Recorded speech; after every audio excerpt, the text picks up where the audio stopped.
ذالک الکتاب لا ریب فیہ، یہ وہ کتاب ہے جس میں کوئی شک کی گنجائش ہی نہیں۔ اللہ اکبر۔ قرآن مجید کا یہ دعویٰ ہے کہ اس میں کوئی شک کی گنجائش ہی نہیں۔ بڑے سے بڑا مصنف بھی کتاب لکھتا ہے، وہ ابتدا میں یا انتہا میں یہ ضرور لکھتا ہے کہ اس میں کوئی غلطی ہوئی ہو تو ہماری اصلاح کریں، 7 نمبر دیتے ہیں کہ ان نمبرز پر رابطہ کریں اگر کوئی غلطی ہو تاکہ ہم درست کر سکیں۔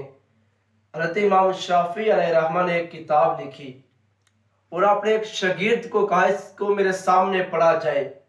جب شاگرد نے امام شافعی کے سامنے کتاب کو پڑھا تو آپ نے کہا کہ اس جگہ کی اس لفظ کی جگہ اگر یہ لفظ ہوتا تو کیا ہی خوب ہوتا، اس حرف کی جگہ اگر یہ حرف ہوتا تو کتنا اچھا ہوتا۔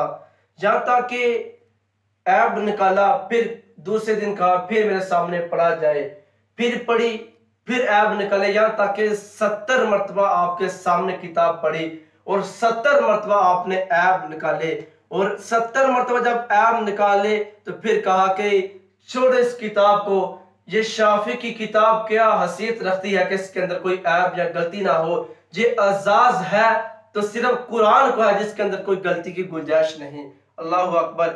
اللہ رب العزت نے 4 کتابیں نازل فرمائی۔ کتنی؟ 4 کتابیں نازل فرمائی۔ اللہ رب العزت نے تورات نازل فرمائی، انجیل نازل فرمائی، زبور نازل فرمائی اور قرآن مجید بھی نازل فرمایا۔ دیکھیں جب اللہ رب العزت نے تورات نازل فرمائی تو یہ کتاب کی شکل میں نازل فرمائی، کتاب کی شکل میں حضرت موسیٰ علیہ السلام کو عطا فرمائی۔ فرمایا کہ اے موسیٰ کوہ طور پہ آؤ، آپ کو کتاب عطا کروں گا۔ جب انجیل نازل کی تو فرمایا کہ اے عیسیٰ اپنے عبادت خانے میں آؤ، آپ کو کتاب عطا کروں گا۔ جب زبور نازل فرمائی تو کہا اے داؤد اپنے عبادت خانے میں آؤ، آپ کو کتاب عطا کروں گا۔ یہ آئی کتاب کی شکل میں اور زمین پہ آ کے ٹکڑوں ٹکڑوں میں تقسیم ہو گئی، کتاب کی شکل میں آ کر زمین پہ ٹکڑے ٹکڑے ہو گئی۔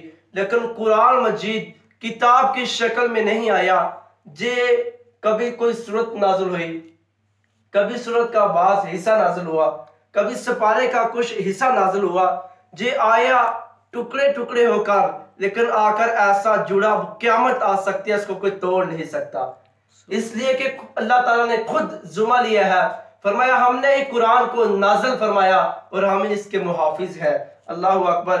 جو پہلی کتابیں تھی تورات، انجیل، زبور، یہ ساری کتاب اللہ تھی، لیکن یہ اعزاز، یہ شرف قرآن مجید کو ہے، یہ کتاب اللہ بھی ہے اور کلام اللہ بھی ہے۔ اللہ اکبر۔ قرآن مجید کی برکتیں دیکھیں۔ اللہ اکبر۔ آقا علیہ السلام نے ارشاد فرمایا کہ صحابہ میں جا رہا ہوں، آپ کے اندر 2 چیزیں چھوڑ کے جا رہا ہوں، ایک فرمایا اہل بیت، دوسری فرمایا قرآن مجید، ان دونوں کو مضبوطی کے ساتھ تھام لو، تم کبھی گمراہ نہیں ہوگے۔ فرمایا کہ یہ قرآن مجید ایک ایسی لڑکتی ہوئی رسی ہے کہ جس کا ایک سرا خدا کے ہاتھ میں، دوسرا دنیا کے اندر ہے، مخلوق کے ہاں ہے۔ اگر کوئی خدا کے ہاں خدا کا قرب چاہتا ہے تو یہ جو اس کا سرا دنیا میں ہے، زمین پہ ہے، اس کو پکڑے اور قرآن مجید پڑھتا پڑھتا خدا کے پاس پہنچ جائے گا۔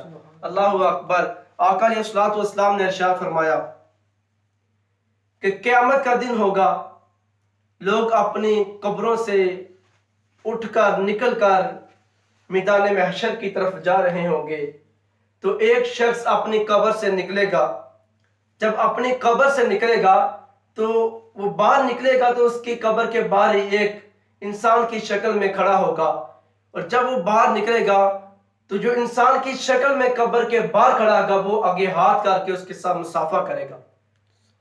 جب مصافحہ کرے گا تو یہ سوال کرے گا قبر والے کو، کیا مجھے پہچانا؟ تو جو قبر سے نکلا وہ کہے گا میں نے نہیں پہچانا۔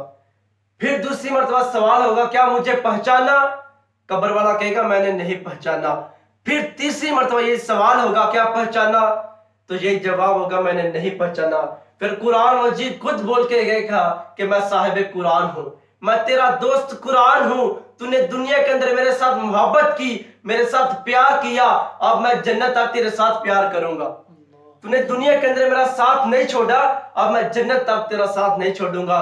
آقا علیہ السلام نے ارشاد فرمایا پھر قرآن اس بندے کا ہاتھ پکڑ کے اللہ کی بارگاہ میں لے جائے گا اور جا کے عرض کرے گا کہ یا اللہ یہ وہ بندہ ہے تیرا کہ جس نے رات کی تنہائی میں اٹھ کر میری تلاوت کی، یا اللہ یہ رات کو سویا نہیں کرتا بلکہ میری تلاوت کیا کرتا تھا، یا اللہ میں اس پر راضی ہوں، یا اللہ تو بھی راضی ہو جا۔ اللہ فرمایا قرآن اگر تو اس پر راضی ہے تو آج کے بعد میں اس کے اوپر راضی ہوں۔ پھر قرآن شفاعت کرے گا، اللہ پاک قرآن کی شفاعت قبول کر کے اس بندے کو جنت میں جگہ عطا فرمائے گا۔